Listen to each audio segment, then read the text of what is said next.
तो मैं आपसे ये पूछना चाह रहा हूँ कि इस ईस्ट इंडिया कंपनी में बनता क्या था।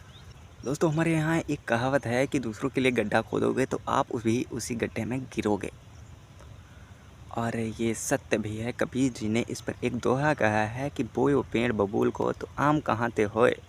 या दूसरों के लिए कांटा बोओगे तो आपको भी वो कांटा चुभेगा। ठीक इसी पर आधारित हम आपको एक कहानी सुनाते हैं। एक बार क्या होता है कि एक किसान चूहों से बचने के लिए अपने घर में एक चूहेदानी लेकर आया। अब जब चूहेदानी लेकर आया तो चूहे ने देखा और डर गया। उसने मदद के लिए घर से निकला और एक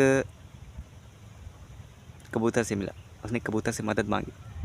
कबूतर ने उसकी सारी बातें सुनी और हंसने लगा। बोला, मूर्ख, ये तेरी समस्या है, तू इससे निपट, मैं तेरी कोई मदद नहीं कर सकता। चूहा वहाँ निराश हुआ और वहाँ से आगे बढ़ा। उसकी मुलाकात एक मुर्गे से हुई।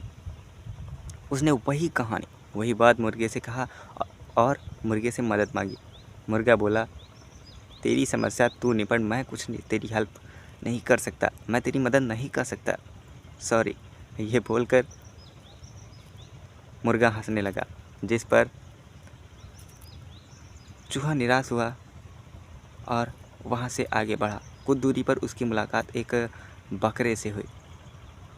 उसने मदद के लिए बकरे से गुहार लगाई। बकरे ने कहा, तेरी समस्या है, तू निपट, मैं तेरी मदद नहीं कर सकता, चूहेदानी तेरे लिए आई है, ये तेरी समस्या है। चूहा सोचने लगा और निराश हुआ और वहाँ से आगे बढ़ा।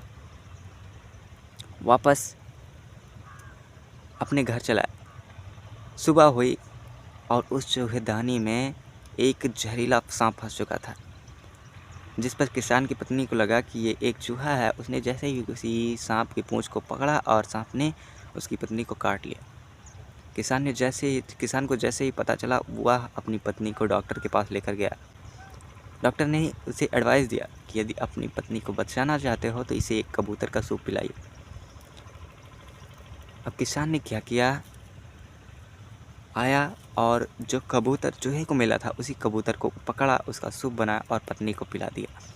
पत्नी कुछ स्वस्थ हुई, अब ठीक होने लगी थी। तब डॉक्टर ने एडवाइस दिया कि यदि अपनी पत्नी को पूर्ण रूप से स्वस्थ करना चाहते हो तो इसे कोई पौष्टिक तत्व खिलाइए। तब किसान वहाँ से आया और बकरे को पकड़ा, उसे काटा और उसका चिकन बनाकर अपनी पत्नी को खिला दिया। कुछ दिन बीते। जब पत्नी उसकी पूर्ण रूप से स्वस्थ हो चुकी थी, तब किसान ने अपने घर पर एक पार्टी रखी और बहुत से रिश्तेदारों को दावत दिया और उस दावत में उस बकरे को काटकर अपने रिश्तेदारों को खिला दिया।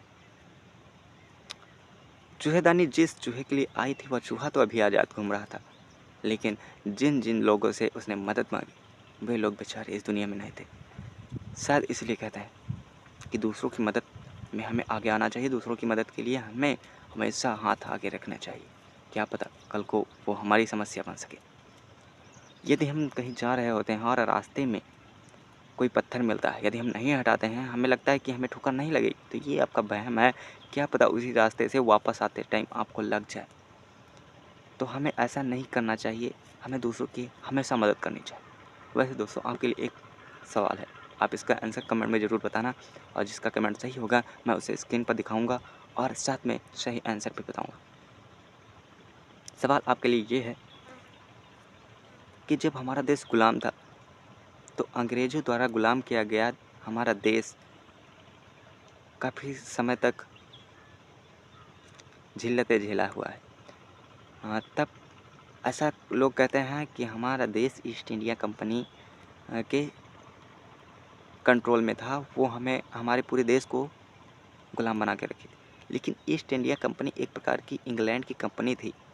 तो मेरा सवाल ये है कि इस कंपनी में बनता क्या था, कौन सा प्रोडक्ट या कंपनी सप्लाई करती थी। आप इस चीज़ को कमेंट में ज़रूर बताइए। आखिर ईस्ट इंडिया कंपनी में बनता कौन सा प्रोडक्ट था। धन्यवाद। और इसका आंसर मैं नेक्स्ट वीडियो में बताऊँगा।